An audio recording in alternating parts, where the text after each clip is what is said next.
Buenas noches, estimados hermanos y amigos. Es el pastor Félix R. Méndez, hablando desde Casa de Gracia. Hoy me corresponde a mí enfocar la quinta declaración o la quinta palabra de Jesús en la cruz. Tengo sed. Y la lectura de la palabra de Dios viene de Juan capítulo 19, versículos 28 al 30. Dice: después de esto, sabiendo Jesús que ya todo estaba consumado, dijo, para que la escritura se cumpliese: tengo sed. Y estaba allí una vasija llena de vinagre. Entonces ellos empaparon en vinagre una esponja y poniéndola en un hisopo, se la acercaron a la boca.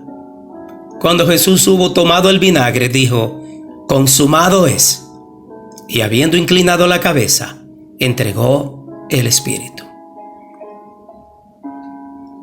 Esta es la quinta declaración que Jesús pronunció desde la cruz.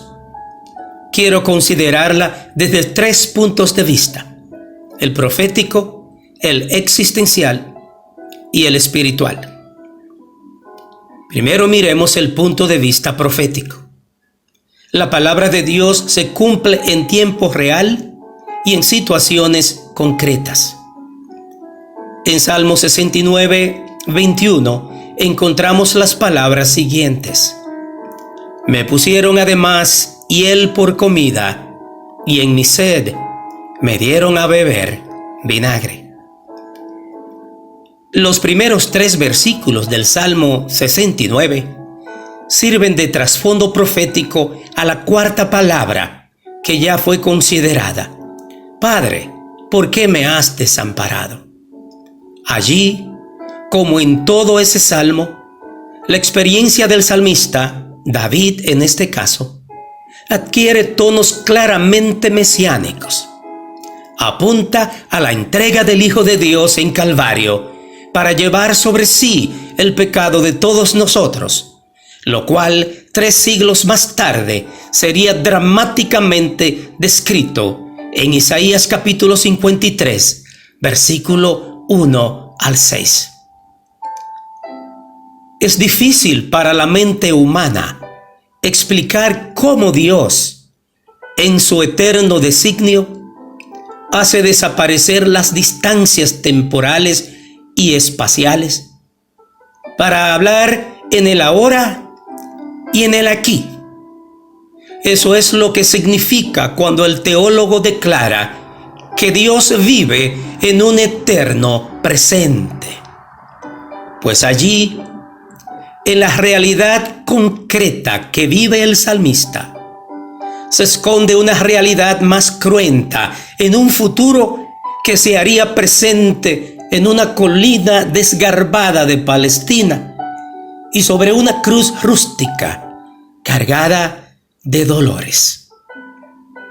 Así, cuando el Señor exclama: tengo sed, está validando la palabra enviada del Dios Todopoderoso e Infalible, que prometió que ella nunca retornaría a Él vacía. Es el milagro del rema de las esperanzas hebreas en el Antiguo Testamento y del Logos encarnado de la Iglesia, que en el Nuevo Testamento tiene el privilegio de otear esos horizontes sublimes en situaciones ordinarias de la vida. Sí, porque la profecía es en verdad un milagro en el plano de la palabra, en la historia que se cumple, doblegando los tiempos para ajustarlos al plan de Dios. Pero es también al mismo tiempo la realización del propósito divino en circunstancias concretas. Y es en circunstancias concretas similares por las que el salmista pasa. Son circunstancias de abandono, de tristeza, de profundo dolor. Y allí en Salmo 69 él afirma que sus enemigos se ensañaron contra él hasta el punto de negarle el trago fresco y agradable que hubiera reconfortado su alma. Y en su lugar le dieron uno que apenas mitigaba el sufrimiento físico, pero jamás el del alma. Y es interesante que casi todas las declaraciones de Cristo en la cruz están directa o indirectamente contenidas en el Salmo 69. Desde el siervo rogante que pide misericordia, que pide perdón, el intercesor sincero por sus hermanos que confían en Dios, aquel que promete un paraíso al pecador arrepentido, que aunque se sabe rechazado por sus propios hermanos, todavía encuentra espacio para asegurar el bienestar del más inexperto de sus discípulos y de su propia madre. Aquel que pasa por el escarnio y la burla, que van a culminar en ultraje de sus propias vestimentas y en una corona de espinas. Y todo eso arribando a la triunfal declaración de la plena consumación del propósito eterno de Dios. En segundo lugar, esta sed es una necesidad real, existencial, de un ser humano consumido por el sufrimiento. Y si es legítimo abordar el aspecto profético de tal pronunciamiento, igualmente lo es el enfatizar su validez como realidad existencial. Señores, y no es para menos. Si seguimos el rastro del siervo sufriente por la vía dolorosa, lo veremos ya rumbo al Calvario con su cruz a cuestas, un Cristo flagelado, un cuerpo maltratado, que ya antes de subir a la cruz ha ido dejando un reguero de sangre por el camino empinado. Todo, los empujones, los latigazos, las bofetadas, las laceraciones, poco a poco, todo fue mermando sus fuerzas físicas. Las sudoraciones fueron extrayendo de él cada gota de agua, al punto de deshidratación. Un proceso que se completaría en la cruz y que le produciría una sed insoportable. De manera que es totalmente razonable escuchar la voz del Cristo desde la cruz clamando: tengo sed. Pues allí en ese madero colgaba el verdadero Dios, pero también el verdadero hombre. Es en su humanidad impecable, por cierto, que nuestro Señor y Salvador experimenta lo peor que humano alguno jamás haya experimentado. Del mismo modo que tuvo sed a lo largo de su vida terrena, la siente ahora hasta en el último momento. Y de tal manera se identificó el Hijo de Dios con la criatura. Y otra vez, la capacidad humana para hacer maldad se nos muestra de manera cruda, descarnada.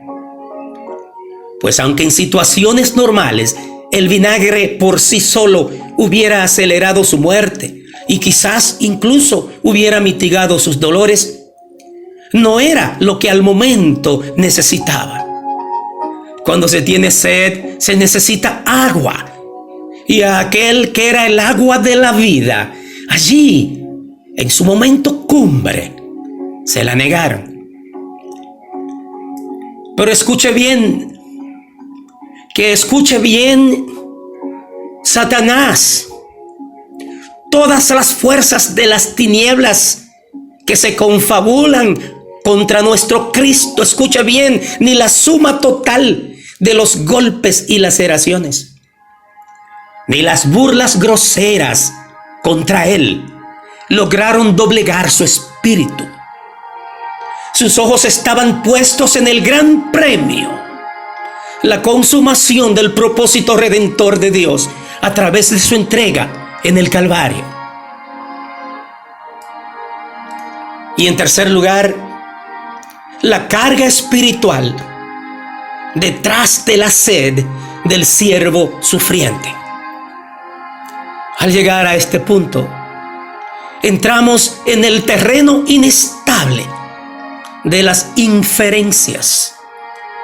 Pues aquí el Espíritu obliga al lector a ir del otro lado del texto, más allá del contenido superficial de las palabras, al terreno de las ideas más sublimes, del sentido sobrenatural de una sed que a la vez que es humana, también es divina, al tiempo que es física, es también espiritual. Tengo sed. Fue el clamor del Cristo que anhelaba profundamente retomar la plenitud de la comunión con el Padre, ahora opacada por la ominosa sombra del pecado que por nosotros llevaba en la cruz. Tengo sed. Fue la proclama de solidaridad de Cristo con el pecador, cuya vida se tornaba en sequedades de verano por la ausencia del agua de la vida que solo brota del corazón de Dios. Tengo sed.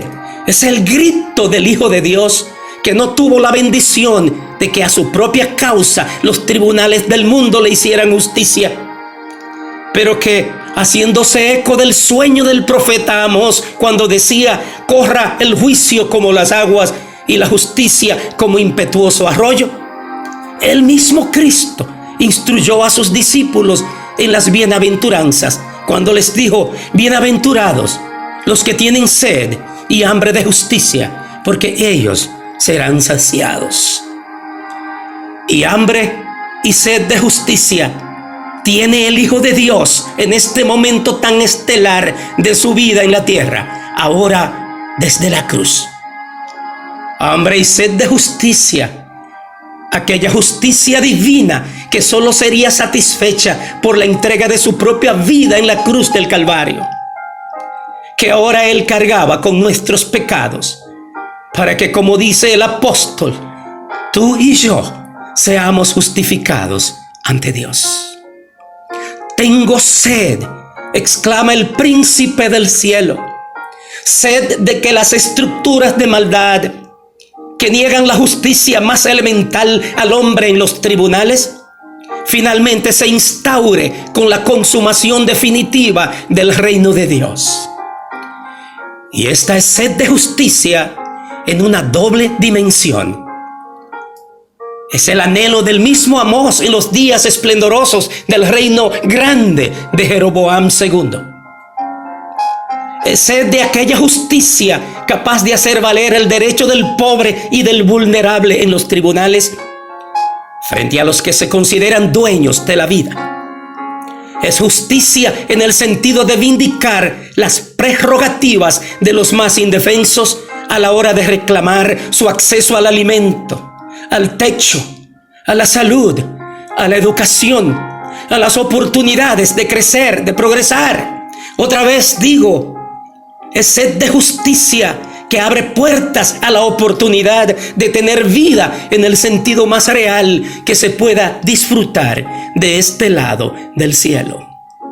Y señores, es hambre y sed de justicia en el sentido de ver cumplidas las más gloriosas expectativas en el futuro. Es la manera del Cristo decir: ustedes han hecho esto para destruirme, para matar mis esperanzas y mi confianza en Dios Padre. Pero, en realidad, han hecho que mi sed de ver el establecimiento absoluto del glorioso reino eterno se haga más urgente. Era como si dijera el Cristo en el Calvario: la sed con la que me han torturado durante este vía crucis, durante esta senda de dolor, ha sido el recurso que el Padre ha usado para despertar con más fuerza mi anhelo de justicia eterna.